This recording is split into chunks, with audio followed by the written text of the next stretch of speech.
Hey folks, I'm going to go ahead and review the Rolling Stones 2. This is their second album. This is the UK album.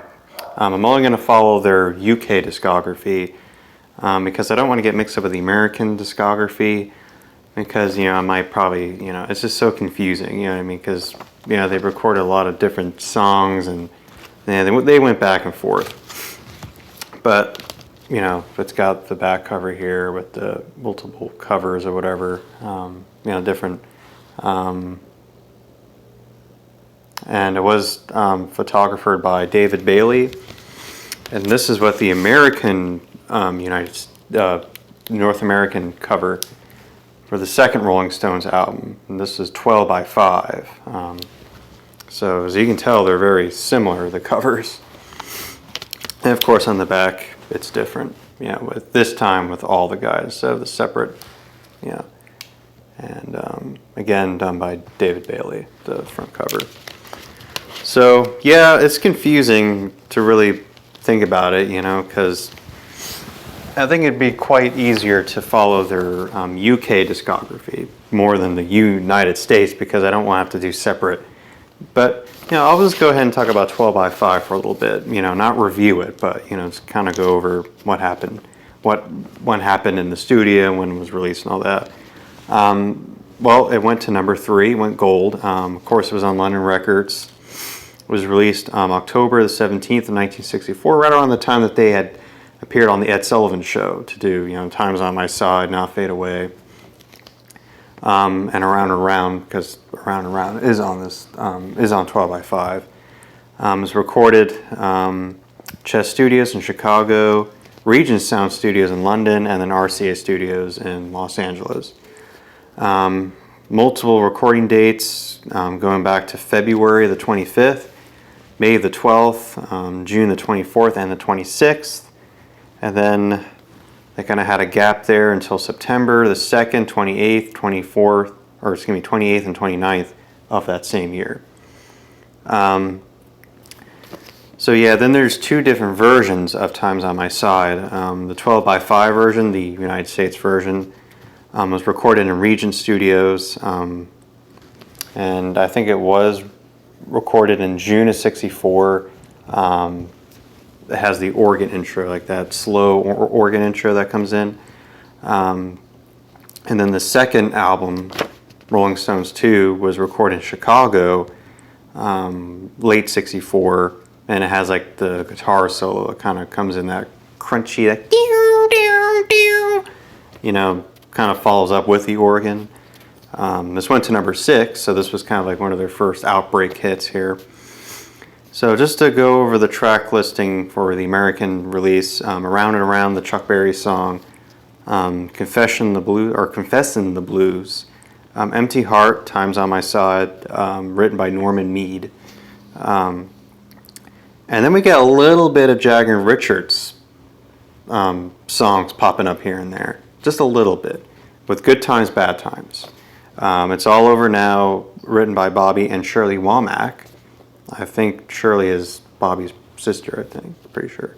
And then we get the flip side, the Nanker Felge, 2120 South Michigan Avenue. That was the studio where Chuck Berry did majority of all of his recordings in that studio. The classic Under the Boardwalk song by the Drifters, it was done by the Drifters and the Rolling Stones covered it. Congratulations, another Jaggers Richards composition.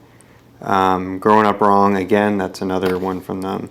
And If You Need Me, which is the Wilson Pickett song, and Suzy Q, which of course has been covered many times, but we'll get to it once I get to the one I'm going to be reviewing, which is Rolling Stones 2. This, however, went number 1, went number 1 on the Billboard 200 chart, was on Decca, the Decca label, was released kind of like, let's see, November, like 3 months after like the North American 12 by 5. Recorded in Chess, RCA, and Regent and London. Chess, the recording dates here was June the 10th, the 11th of 1964, and so was November the 8th. RCA, November the 2nd, So I guess they traveled over there to do a recording there, vocals or whatever. And then Regent, September the 2nd, 28th, 29th of 64. And this was recorded between June and November of 64, so yeah. Of course, produced by Andrew Loog Oldham. Got Mick Jagger on lead, harmonica, tambourine. Keith Richards does all the electric, the electric solos, including the acoustic, stuff on here too. Brian Jones does percussion and of course the electric guitar as well. And of course Bill Wyman on bass and backing vocals and Charlie on drums. We also got Ian Stewart doing a lot of boogie woogie here on the piano and organ, but of course barely you came in here, the poor guy. I mean, hear it a little bit, but just once again Ian getting thrown under the bus. Then we get Jack Nietzsche, which is I guess he was a special piano player here. He does Down Home Girl and Pain in My Heart. Alrighty, and that's all the information here, so let's go and get started. Starting off with side one, we get Everybody Needs Somebody to Love. Everybody wants somebody. Everybody wants somebody to love. Somebody love. Somebody kiss. Sometimes you miss now, baby. Great song. A really simple song, but that intro with the bass and tambourine that goes in time, really good. Really just classic out of the park R&B here. The only thing is it drags on a little bit, and it's like right at the 5-minute mark, and it's a little bit repetitive. Is the dum dum dum dum ba bum bum bum. Just hear that all throughout the song, and I like it. It's just a little bit repetitive, but yeah, I mean it's a decent song. It's written by 3 guys named Burke, Burns, and Wetler, I believe. The Burke guy with the last name Burke, he was the one that recorded it at the time, and he was a soul singer. So anyway, the next song is Down Home Girl. This was written by Jerry Lieber and Artie Butler. Apparently, Artie Butler was a pretty big arranger in the mid-60s, doing a lot of those Jeff Barry songs. And his first one was Sally Go Round Roses, I think. And he did Leader of the Pack and the Chapel of Love, and a bunch of other stuff in the 70s. A lot of stuff in the 70s, and he did Copacabana a little bit later on. Yeah, it's pretty. I wrote down here, nice raunchy guitar intro done by Keith. It's very simple, laid back, and has that simplistic feel. Nice little poppy tune kind of mixed in with this album here, and I like the flourishes as well, and and we get a little bit of that reverb going on, a lot of reverb on this album, and the harmonica really does go quite well. And it has almost like you can kind of hear a little bit of the fret, and it kind of has like that sound, just like way later with the Doors' Moonlight Drive. It sounds a little bit like that. I don't know if Jim Morrison was influenced by the song. I know he's influenced by the blues, but definitely maybe this song. And I like it very much. I think it's well added. Then we get a classic Chuck Berry tune here, You Can't Catch Me. Nice, upbeat. You have references to the Jersey Turnpike, and then Wants to Leave.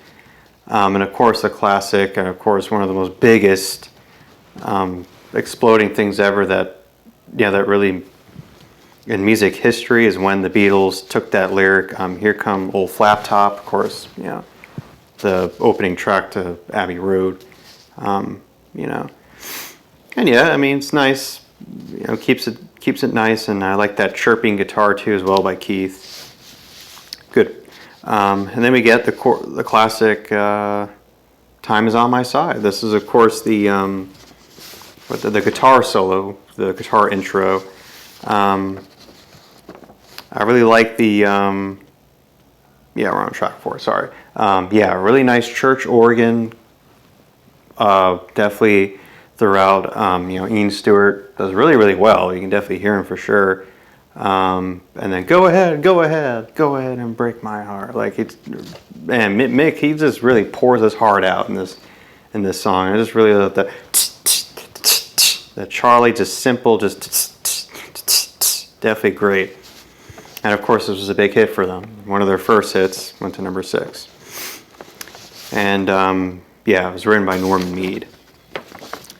Okay, so now we get to What a Shame. This was, of course, a Jagger Richards composition. Once again, really like that fret kind of thing that Keith Richards is really good at. It's bluesy, boogie woogie. It's boogie woogie all over. Yeah, What a Shame. Just a great song. Then the last track is Growing Up Wrong. It's way too short. I'm not really a big fan of it. I mean, I kind of like the message to it, maybe, like the meaning, like, like, oh, just don't grow up so fast, like, just whatever, during our school times here, but man, like, just stop. Yeah, I don't really, it's got the whole growing too fast, like, Mick, again, saying the whole line here, but yeah, it's all right for what it is. Once again, it's a Jagger Richards composition, and it's one I don't really like. So then you flip the album over, you get Down the Road, which is a piece, Don Raid. It was recorded way back in the early 40s. And to me, this sounds exactly like Rock Around the Clock. And I'm surprised that this song actually came before that song, way before that song. Really good, upbeat, it's a classic rock and roll. I mean, what can you go wrong? Love the raunchy guitars by Keith. I'm pretty sure Brian Jones mixed in as well, and Charlie's snares are just absolutely, once again simple, but it just has like that cool, and the lyrics too are hilarious. I really do love. It's got that classic rock and roll lyrics, like really just just that amazing just thing that they do so well, the Rolling Stones. And then we get the, right, yeah. Okay, sorry, I'm confusing myself here because I got two papers here. Then we get the next song, which is Under the Boardwalk. I really love that, bing, really slow, like, and it's very reverby, like,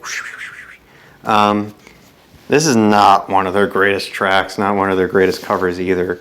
Yeah, I wrote down here, not too exciting. I mean, again, I love the reverb percussion, and it's very, and it has like a very pleasant, acoustic as well here by Keith. But yeah, this is not very well done. I don't think. This was written by Arthur Rissens and Kenny Young. Arthur Rissens, I think, or Kenny Young. They were co-writer, or one of them were the co-writers for Yummy, Yummy, Yummy. Can't you believe that bubblegum hit? And a bunch of other songs for that group, the Ohio Express. But this was sort of the beginning here. Definitely doesn't sound so much like that, Yeah, it's boring, but definitely was a big hit for the Drifters that summer. Then we get the next song, I Can't Be Satisfied. This is a Muddy Waters track, and they do it really, really well. Yeah, it's simple blues, simple Muddy Waters style blues here. Simplistic rhythm, mixed vocals. For some reason, he sounds like he's in like a bottom of a well, like, you know what I mean, like a wishing well, or he sounds like he's in a manhole, like way down, like just spurts of that in there as well. And yeah, it's quite good. It's not exciting, interesting, but once again, I think they really pull it off really well. Then we get Pain in My Heart. Definitely another great one. I wrote on here, love the bendy guitars, tremolo effect as well. I mean, they definitely love that tremolo, and that really whistling organ, and that tambourine that kind of hits in time too as well. Really good song. I like it. This was I don't know who wrote it. I didn't write it down, but anyways, pretty good song. Then we get Off the Hook, This reminds me a lot of the intro to "Baby, Baby, Can't You Hear My Heart Beat," like the guitar and like the guitar intro and like the pounding drums. Like it reminds me of that song, and I think a lot of that rock and roll has that same kind of beat to it. That same whatever. I love the "Off the Hook." Really cool. There's double tracking on mixed vocals. Really love the sliding and really cool, interesting little noodling playing by Keith. Everyone's keeping in time. Definitely hear a little bit of that good bass that Bill's well known for, and the simplistic, just really cool. But it's definitely way upbeat, definitely for sure. And the last track is Suzy Q, which is kind of pretty short too. It's like 2 minutes. This is classic here, covered literally by everybody from Creedence Clearwater, Bobby V. Yeah, like this, you definitely got a lot of. Finally, you got clapping here. Not so much clapping on this album, but definitely a lot of that clapping for Suzy Q. Good drumming. I really love the cymbal work done by Charlie, but perhaps might be a little bit disoriented. I don't know. Like definitely, they don't feel like they're playing in time, and it sounds a little rough at places. But yeah, it's not bad. Definitely not a bad cover, And that's it. That's my review of the Rolling Stones 2.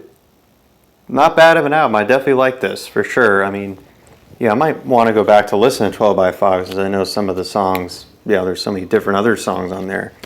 But yeah, it gets pretty confusing when it comes to their earlier albums. And I believe the next one I'll be reviewing is Now, I believe, right? I think that was the UK album, right? But anyways, folks, that's it. That's my review of the Rolling Stones 2. Probably my favorite song off of that is probably, Time's on My Side and maybe Off the Hook. Those are probably the good ones there. And You Can't Catch Me. So anyways, that's it. Take care, folks. Bye-bye.